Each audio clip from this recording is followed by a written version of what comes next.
Noah Carter watched in stunned horror as police officers fired 3 shots into his 16-year-old daughter, Aaliyah, during what was supposed to be a routine traffic stop. Her only crime had been reaching for her phone to call him. Blood soaked through her cheerleading uniform, the bright red seeping into the concrete as she collapsed. Noah dropped to his knees beside her, instincts honed by decades of combat screaming at him to act. But he didn't. Not yet. Not while his daughter needed his steady hands more than his fury. As he pressed his jacket to her wounds, trying to stop the bleeding, one of the officers stepped back in panic. A laminated military ID card had slipped from Noah's wallet. The name on it was unmistakable. "Call the chief," one officer muttered to the other. "Now, we need to make this disappear." What they didn't know was that the entire incident was captured by a bystander's phone. And what they'd never imagined was who Noah Carter really was. Noah wasn't just a dad. He was a retired Delta Force commander, 20 years of elite service for combat tours, and enough medals to make most generals blink twice. Since leaving the military, he had taught high-performance defensive driving to teenagers, choosing a quieter life focused on keeping kids safe. Nothing in his years at war had prepared him for watching his only child bleed out on a street in suburban Magnolia Ridge. After his wife, Simone, passed away from breast cancer 3 years earlier, Aaliyah had become the center of his universe. Every morning they'd made breakfast together, her scrambling eggs while he brewed coffee, and talked about her future. Her dream was to become a civil rights attorney. She had already been accepted to multiple colleges with scholarships for both her academic record and her basketball skills.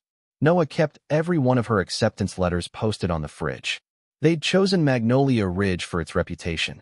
Top-tier schools, clean streets, quiet nights. But for a black family, that didn't mean it was welcoming. When they first moved in, a neighbor called security thinking they were trespassers. Another kindly suggested they might feel more at home across town in a predominantly black neighborhood. Noah ignored them. Dignity in the face of ignorance was something he'd mastered long ago. Now, in the sterile hospital waiting room, his discipline was being tested like never before. "The bullet missed her heart," the trauma surgeon explained, "but it's dangerously close to her spine. We're prepping for emergency surgery."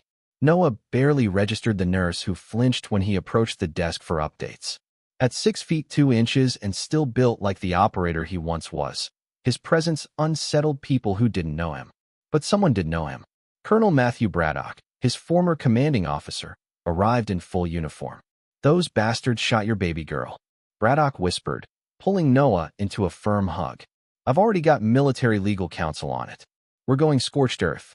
Meanwhile, outside the hospital, a press conference was already twisting the story. "She made a threatening motion toward officers after refusing to comply," said Police Captain Darren Holt.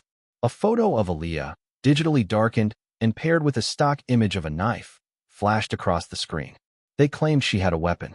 In truth, it had been her rose gold iPhone in a glitter case. Back inside, a hospital security officer approached. "Mr. Carter, I need you to come with me." Noah didn't move. "My daughter is in surgery. I'm not leaving." "We received a call from the Magnolia Ridge PD describing you as potentially violent," the guard explained. "You're a risk to staff. Please comply." Colonel Braddock stepped forward. "This man has commanded missions that saved American lives. You'll back off unless you want the Pentagon in your lobby." The guard hesitated and backed away. But the message was clear. The system was circling its wagons. By the time Aaliyah emerged from surgery, barely stable, Noah was already fielding calls. DA Paul Emerson came by, offering concerned platitudes and hollow reassurances. "The officers involved are on administrative leave," he said. "Paid vacation," Noah thought bitterly, "while my daughter lies in a hospital bed full of tubes." That evening, the local news aired segments questioning Aaliyah's character. An anonymous source said she'd been increasingly defiant in school. Her yearbook photo was cropped and dimmed, giving her an ominous look. And just like that, the court of public opinion turned suspicious. Worse, social media began circulating fake stories about Noah. Rumors spread that he'd been dishonorably discharged, that he had a history of violence. All lies. Xavier Mason, Noah's old Delta teammate and now an FBI agent, called him. "I dug into those cops," he said. "Both have internal affairs files, use of force complaints against minorities. Officer Tanner Mitchell alone has 6 complaints buried in 2 years. A few hours later, the video from the bystander leaked online. In it, Aaliyah could be clearly heard saying, "I'm just reaching for my phone to call my dad," seconds before shots rang out. The hashtag Justice for Aaliyah exploded across the internet. When Noah finally returned home that night, his house had been ransacked. Electronics smashed. Every family photo gone. Military medals missing. This wasn't theft. It was a warning. At dawn, he made 17 calls to former Delta teammates. One by one, they answered. "Count me in," said Darius Deke Phillips, now running a security firm in Atlanta. "Already booked," confirmed Miguel Rojas, a tech expert working in cyber defense. Xavier arrived first, unofficially, of course.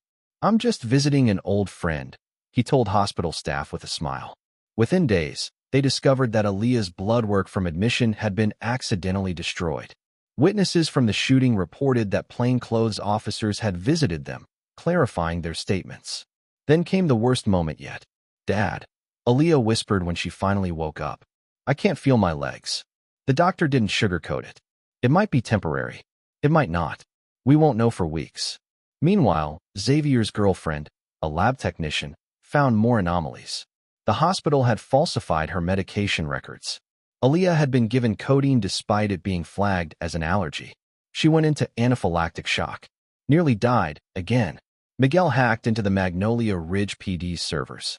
Within hours, he pulled down the unaltered body cam footage that the department had claimed was lost. The video proved everything. No weapon. No aggression. A respectful teenager trying to call her dad. Then, even more damning footage emerged. As Aaliyah lay bleeding, one officer turned to the other and said, "That's Carter's kid, the one from the list." A list? Of who? Of targets? Noah's mind raced. It wasn't a random shooting. It was a hit. Photos uncovered by Xavier showed Officer Mitchell attending meetings of a white supremacist group called Sovereign Valor. One of their targets? Minority veterans who stole glory from real Americans. As if that wasn't enough, hospital staff later attempted to transfer Aaliyah to another facility without Noah's consent. The excuse was safety concerns. But he intercepted the transfer, thanks to Deke and a few sympathetic EMTs. They moved her to a secret location with a military doctor Noah trusted. Then came the protest. Thousands rallied outside Magnolia Ridge PD headquarters. Noah stood at the center, calm but commanding. "My daughter was shot 3 times for reaching for her phone," he told the crowd. Her crime? Being black and alive in the wrong zip code. The media tried to spin his words, but Aaliyah herself released a video from her hospital bed. It was calm, composed, devastating. "I followed every instruction," she said. "I kept my hands visible. I said what I was reaching for. And they still shot me." The video hit 20 million views in one day. DA Emerson still refused to press charges. The officers remained on leave, drawing full pay. Counter-protests started. Members of Sovereign Valor showed up wearing thin blue-lined shirts and shouting insults. Tensions boiled. One day, a small girl wandered into the street during a protest. A truck came flying around the corner. Noah sprinted, scooped her up, and carried her to safety. The moment was caught on camera. The narrative cracked. Chief Holt retaliated by arresting Noah during a protest, claiming he assaulted an officer. Bodycam footage was doctored. But there was one good cop left, Officer Marco Alvarez. He intercepted the police van and drove Noah to safety, revealing he'd recorded Chief Holt threatening him on dashcam. Meanwhile, Xavier and Miguel uncovered the true depth of the conspiracy. That intersection where Aaliyah was shot? It was a pass-through for a drug trafficking ring protected by local cops and state officials. Financial records linked the operation to State Attorney General Calvin Rhodes. The corruption went all the way up. As they prepared to go public with everything, Officer Mitchell was found dead. Allegedly suicide. A typed note claimed he acted alone. Police found the murder weapon in a storage unit rented under Noah's name. They were framing him. Noah surrendered publicly, accusing Chief Holt of kidnapping his daughter and threatening her safety. Instead of taking him to a federal holding facility, officers diverted to a warehouse, an execution site. But they underestimated who Noah was. He escaped, with video evidence in hand, and he found where they were keeping Aaliyah.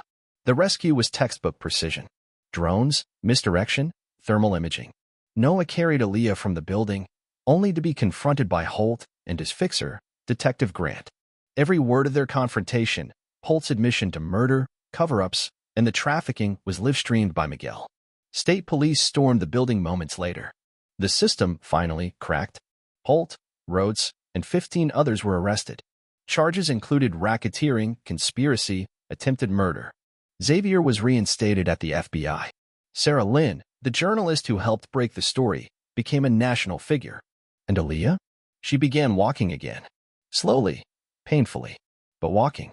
At trial, a former commanding officer of NOAA's tried to smear him until Xavier produced proof he'd been paid off. The defense fell apart. The jury returned guilty verdicts across the board. The sentencing was emotional. Aaliyah stood from her wheelchair, using a cane, and addressed the court. "You took away my future, but you didn't take away my voice." Chief Holt was sentenced to life in prison. AG Rhodes got 25 years. In the months that followed, federal indictments reached the governor's office and the state Supreme Court. 1 year later, Aaliyah stood beside her father at her mother's grave. "She'd be proud," she whispered. Noah nodded. "Of you most of all." She had been accepted to Georgetown Law. Her dream lived on. Noah used his settlement to create the Carter Justice Foundation, offering legal aid to families like theirs. He began consulting with law enforcement agencies on racial sensitivity and crisis response. They had faced a system designed to silence them. But truth, persistence, and courage had prevailed. And their fight for justice was just beginning.